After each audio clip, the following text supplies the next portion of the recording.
Oi, turma, vamos lá. Bom, hoje na nossa aula de história, nós vamos falar sobre Brasil, o Reino Unido a Portugal, ok? Página 138, tá?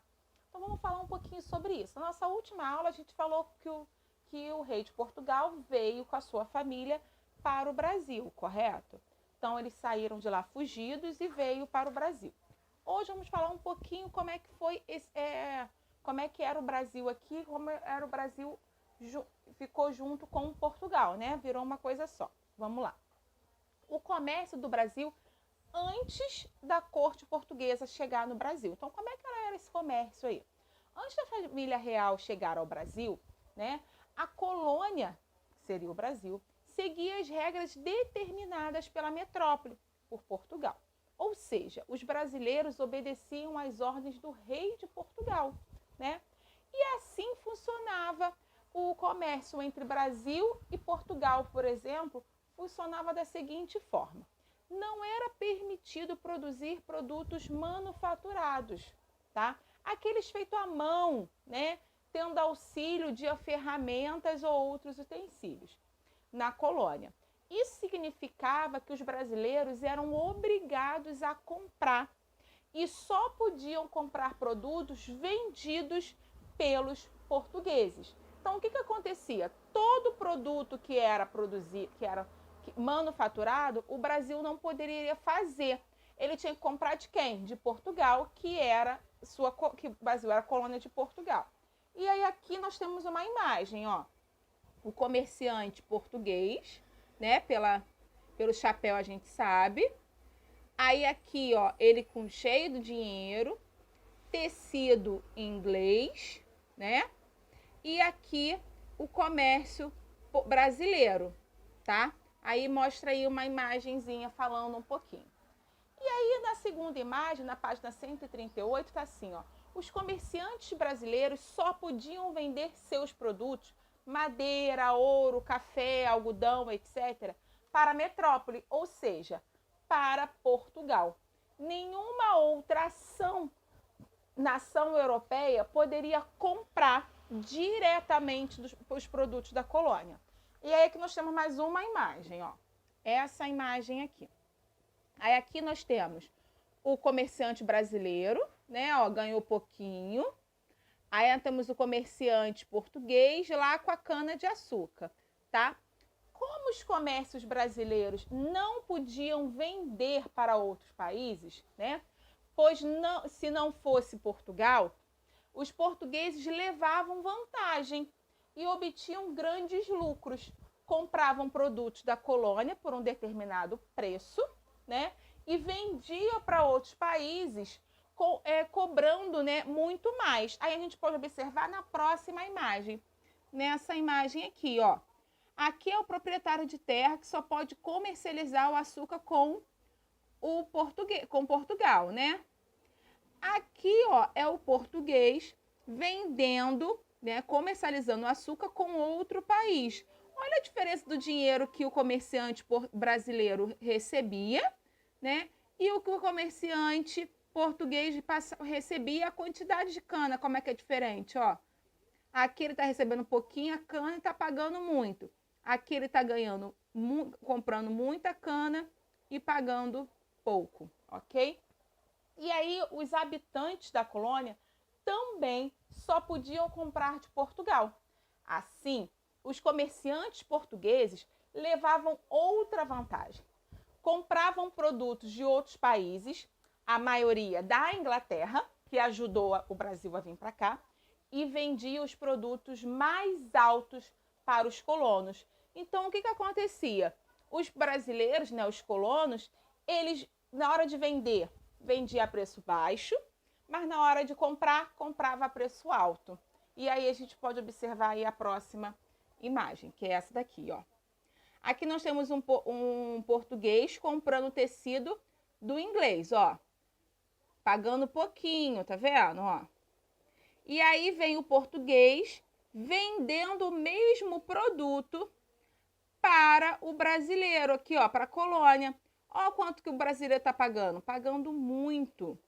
E era isso que eles faziam. O comércio do Brasil era esse.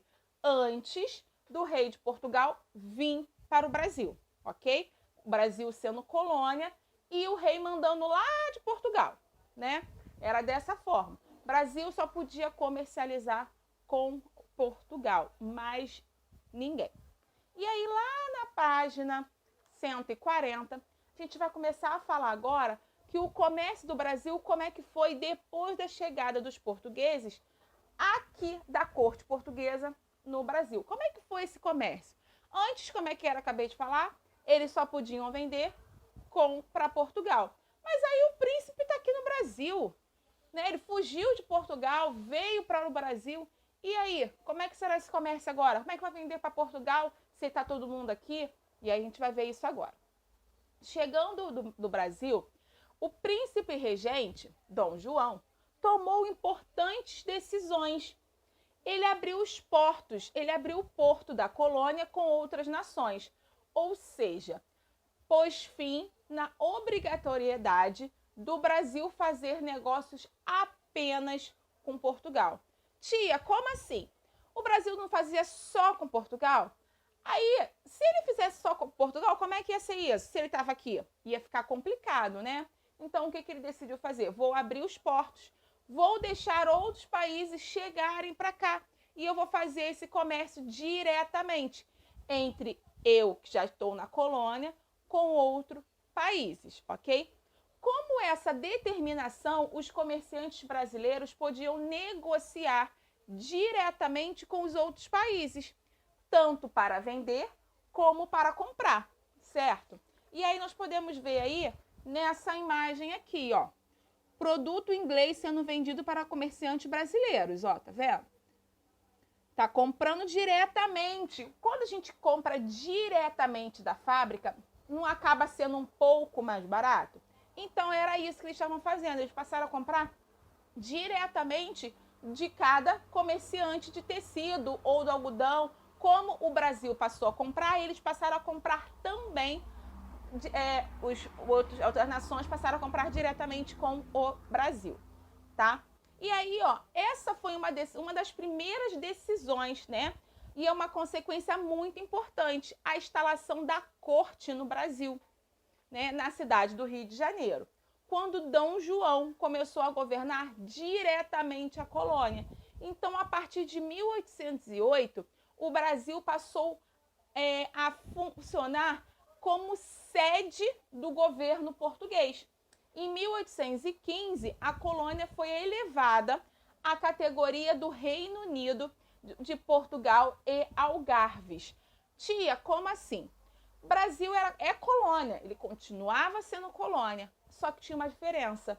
O reino estava aqui, o rei de Portugal estava na colônia brasileira, estava no Brasil, estava na colônia. E ele tinha que continuar governando Portugal. Então ele passou a governar Portugal daqui, passou a governar o Portugal do Rio de Janeiro, do Brasil. E aí o Brasil passou a ser sede do governo português, né? A gente não tem Brasília, que é sede do governo do Brasil? Então, é a mesma coisa, só que era em países distintos, né? Em países diferentes. Então, passou a governar daqui Portugal. E aí, depois de um tempo, o Brasil ele foi elevado, né, à categoria de Reino Unido a Portugal e Algarves, certo? Foi elevado a uma categoria aí. Agora, vamos para a atividade 2. Na atividade 2, essa aqui, ó, tá pedindo para você imaginar que você é um comerciante e iniciou os seus negócios no ano de 1790, tá? E que depois de 1808, com a chegada da corte portuguesa ao Brasil, está vivendo um momento de grandes mudanças. Então, a gente vai marcar as alternativas, as afirmativas a seguir, tomando como base o que a gente acabou de ler sobre o assunto. E assinale as situações que deixaram de existir em 1808, ok? Então, as que deixaram de existir. Então, eu só vou ler e depois vocês vão marcar aí. Só é permitido comprar manufaturados dos portugueses? Isso continuou existindo ou parou de existir? É possível negociar diretamente com outros países? É permitido vender os produtos produzidos no Brasil apenas para a metrópole? O Brasil passou a funcionar como sede do governo português? Aí você vai marcar as situações que deixaram de existir a partir de 1808, a partir da chegada portuguesa, da corte portuguesa no Brasil, que deixou de acontecer quando o reino de Portugal veio para o Brasil e passou a governar Portugal daqui, ok?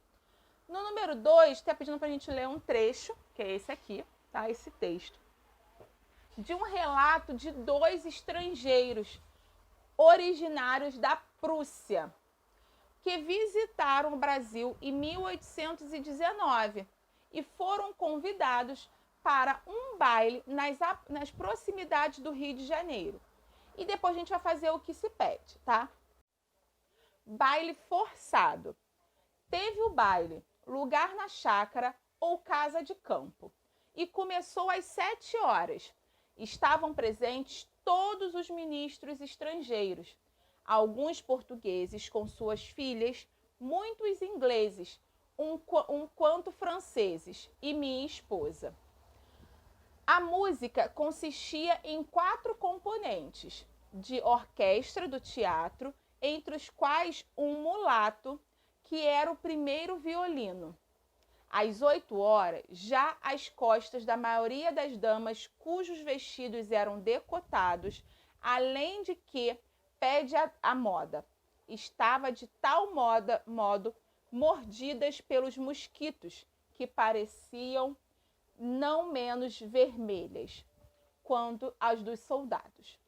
Não é, pois, de surpreender que o baile aqui seja raridade. Tem todo o cabimento, chama-se um desses de tal balforce, à vista daquilo a que são submetidos os convidados.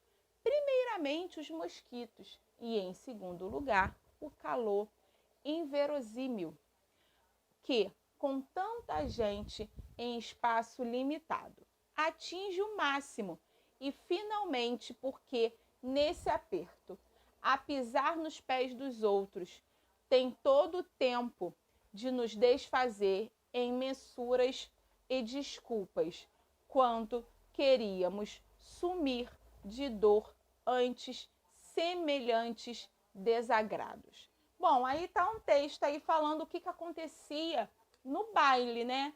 Que já falaram, praticamente não existia, não tinha por vários motivos, tá? E aí vocês vão responder aí as questões, estas questões aí.